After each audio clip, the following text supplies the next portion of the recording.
और इस वक्त एक अहम खबर आपको दे दें, कंगना रनावत की फिल्म मणिकर्णिका को हाईकोर्ट की हरी झंडी मिल गई है।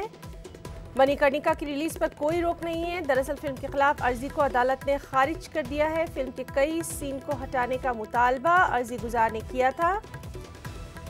रानी लक्ष्मीबाई की छवि मुतासिर करने का अर्जी गुजार ने दावा किया था और अब आपको बताएं कि हाईकोर्ट ने इसको हरी झंडी दिखा दी है। मणिकर्णिका की रिलीज पर कोई रोक नहीं है। 25 जनवरी को ये फिल्म रिलीज होना है। तो कंगना रनावत की फिल्म मणिकर्णिका को हाईकोर्ट की हरी झंडी मिल गई है।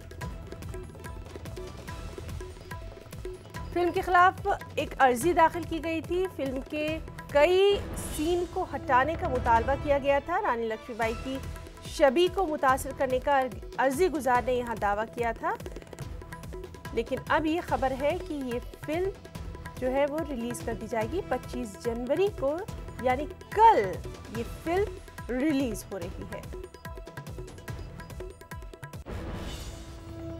रुकना चाहेंगे एक ब्रेक के लिए।